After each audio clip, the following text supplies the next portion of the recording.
इमरान खान साहब ने इंटरव्यू दिया अल जजीरा को और कह रहे हैं कि इंडिया एशियन टाइगर बन गया है। नहीं होंगे, लानत है।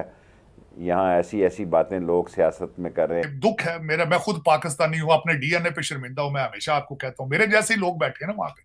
बहुत दुख से ये कहता हूँ कि मैंने कभी सोचा नहीं था कि मेरे शहर के ये हालात हो गए कि लोगों के पास कब्र के पैसे नहीं होंगे। इंडिया के सुप्रीम कोर्ट के जो चीफ जस्टिस थे वो इंडियन कॉन्क्लेव में एक बात कर रहे थे। वो उनसे सवाल पूछा, राहुल जो जर्नलिस्ट था, उसने कहा कि चीफ जस्टिस साहब, आपको कभी सियासी प्रेशर आया, आपने कभी फेस किया और आपने फैसले किए हों?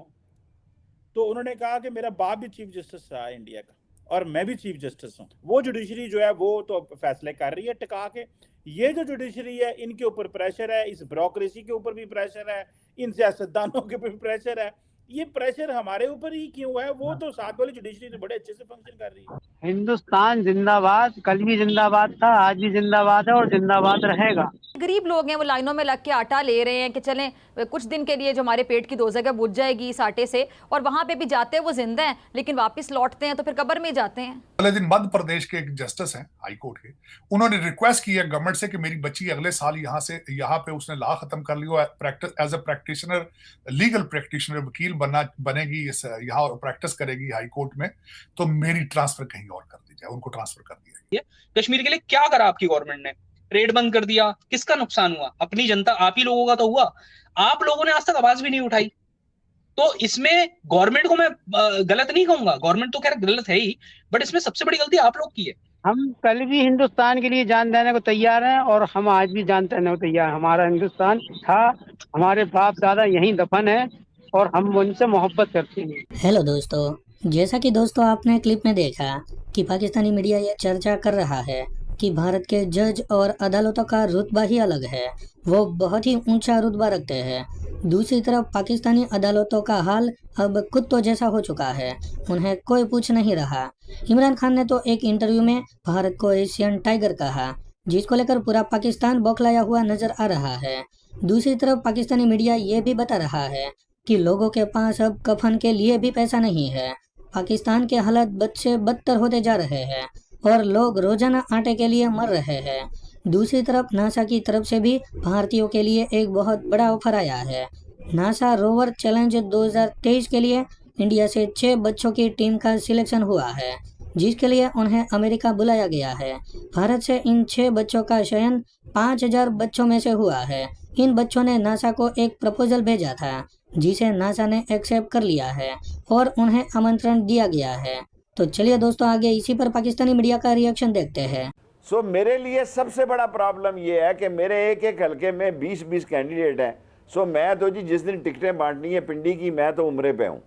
क्योंकि ये कहेंगे जनाब अली कि ये नहीं हो सकता कि आप हमारी सपोर्ट करते हो और हमें टिकट ना मिलता, ये ना होता, वो नून लीग की अब कोई सियासत नहीं है। शहर खाली पड़ा है, बाँ कर रहा है, इनको कोई वोट नहीं पड़ने। हमारे हाथों से हल्के निकल रहे हैं, लोग महंगाई में मारे हुए हैं लोग। अब मैं आपसे क्या अर्ज करूं, अपना पर्दा आप इस रोजे में क्या अपने गंदे कपड़ों को आपके चैनल में धोऊं कि लोग हैंड टू माउथ हो चुके हैं जी। लोग कहते हैं जी आपके पास तो 2-2 गाड़ी, हमें कहते हैं आपकी तो 2-2 गाड़ियां चल रही हैं, हमारे पास मोटरसाइकिल का पेट्रोल नहीं है, बिजली का बिल नहीं है, बच्चे की फीस नहीं है। और मैं उम्र के इस हिस्से में बहुत दुख से ये कहता हूं कि मैंने कभी सोचा नहीं था कि मेरे शहर के ये हालात हो गए कि लोगों के पास कब्र के पैसे नहीं होंगे। और लिखकर हमें लगाना पड़ेगा कब्रिस्तानों में कि अगर आप कब्र की पेमेंट नहीं कर सकते तो हमसे रब्ता करें।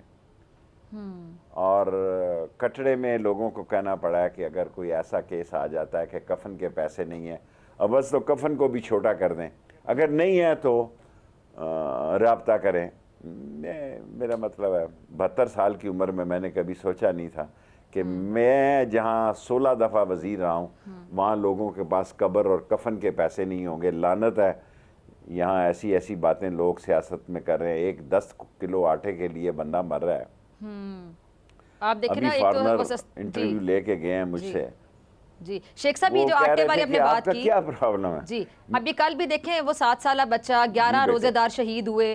आप देखें कि वो बच्चा, आप देखें गरीब लोग हैं, वो लाइनों में लग के आटा ले रहे हैं कि चलें कुछ दिन के लिए जो हमारे पेट की दोज़ख है बुझ जाएगी इस आटे से, और वहाँ पे भी जाते हैं वो जिंदा हैं लेकिन वापस लौटते हैं तो फिर कब्र में जाते हैं। तो कौन जिम्मेदार है? जिम्मेदारी कोई कबूल करने के लिए तैयार नहीं है। हम जिम्मेदार हैं, हम सियासतदार। हमने अपने मसले हल कर लिए। हम 4 ख़ानदान हैं, हमने पापड़ वालों के नाम अरबों रुपए लूटे, फिर केस भी ठीक कर लिए। हमने दही भल्ले वालों के नाम, और जब उन बेचारों को थानों में पकड़ के ले गया, मैं FIA में था, FIA मेरे अंडर था। एक बंदे जिसको पकड़ के ले के गया, उसने कहा मुझे मस्जिद में ले जाओ, मैंने 1000 रुपये का नोट नहीं देखा, आपने मेरे पे 2 अरब रुपया डाल दिया। उसने कहा मुझे मस्जिद में ले जाओ, मैंने आज तक 1000 रुपये का नोट नहीं देखा, तो आपने मेरे अकाउंट में इतने अरब रुपया बाहर भेज दिया। सो ये बड़े चालबाज नौसरबाज लोग हैं, ये बचत चाहते हैं, इनको पता है कि ये इलेक्शन निकल गया है। इंडिया के सुप्रीम कोर्ट के जो चीफ जस्टिस थे वो इंडियन कॉन्क्लेव में एक बात कर रहे थे। वो उनसे सवाल पूछा राहुल जो जर्नलिस्ट था, उसने कहा कि चीफ जस्टिस साहब आपको कभी सियासी प्रेशर आया, आपने कभी फेस किया और आपने फैसले किए हों? तो उन्होंने कहा कि मेरा बाप भी चीफ जस्टिस रहा है इंडिया का और मैं भी चीफ जस्टिस हूँ, और मेरा ख्याल है वो कहे सबसे लंबा चीफ जस्टिस मैं हूँ इंडिया का। तार ये पाकिस्तानी जुडिशरी पे इतना प्रेशर क्यों आता है?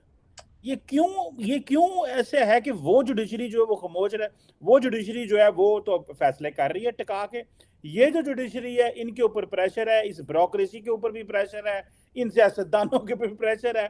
ये प्रेशर हमारे ऊपर ही क्यों है? वो तो साथ वाली जुडिशरी तो बड़े अच्छे से फंक्शन कर रही है। मैं एक छोटी सी बात बताना चाहता हूँ। अगले दिन मध्य प्रदेश के एक जस्टिस हैं हाई कोर्ट के, उन्होंने रिक्वेस्ट की है गवर्नमेंट से कि मेरी बच्ची अगले साल यहाँ पे उसने लॉ खत्म कर लिया, practice as a practitioner, legal practitioner, वकील बनेगी, यहाँ प्रैक्टिस करेगी हाई कोर्ट में, तो मेरी ट्रांसफर कहीं और कर दी जाए। उनको ट्रांसफर कर दिया गया। चीमा साहब, मैं आज पूछना चाहता हूं आपसे, यहाँ पे आपके जज रिटायर होते हैं, जज रिटायरमेंट से पहले क्या करते हैं? क्या मैं बता देता हूं आपको, मैंने अपनी आंखों से देखा है, मैं मिला हूं कई जजों से। सबसे पहले तो एक्सटेंशन के लिए ट्राई है, उसको अगर एक्सटेंशन ना हो तो फिर मिन्नत तरले पे शुरू हो जाते हैं, कहते हैं इसके बाद मुझे एडवाइजर कहां रखा जाएगा। मैं खुद कई दफा कई जजों को मैंने देखा हाथ पले मारते, मुझे इलेक्शन कमीशन का चेयरमैन बना दिया जाए, मुझे ये कर दिया जाए। अगले दिन आपके वो पैसे तो निकल रहे हैं। देखिए आफरीन, तो सबसे बड़ी बात ये, जुडिशल काउंसिल के अंदर वो दाऊद साहब है, उन्होंने कर तो दिया, उन्होंने रसीदें तो ले आए हैं, बच्ची को जो लंदन में पैसे भेजे गए पाउंड ले आए रसीदें। अब इससे आगे क्या देखना चाहते हैं आप प्रेशर की बात कर रहे हैं। प्रेशर कभी उस पे ऊपर नहीं गया जिसने प्रेशर कभी लेना ना हो। जो लेना चाहते नहीं उनको प्रेशर आते ही नहीं है, आते ही नहीं प्रेशर। ये प्रेशर, और नाले दूसरी एक मुझे बात बताए, मैंने आपको चीमा साहब कई दफा दौर जमा करके, मैं क्या ये साले और बहनोई की गेम है साहब, साले और बहनोई और दामाद और सुसर की गेम है टोटल। इससे ज्यादा मैं क्या बताऊं? हर पाकिस्तानी को पता है कि लाहौर हाई कोर्ट की हालत क्या है, हर पाकिस्तानी को पता है कि इस वक्त यहां पे सुप्रीम कोर्ट में क्या हो रहा है, हर पाकिस्तानी को पता। मैं कौन सी नई बात आपको बताऊं? क्या नहीं, अब पाकिस्तान में लोग कहते हैं बेंच बनते ही पता चल जाता है फैसला क्या हो रहा है।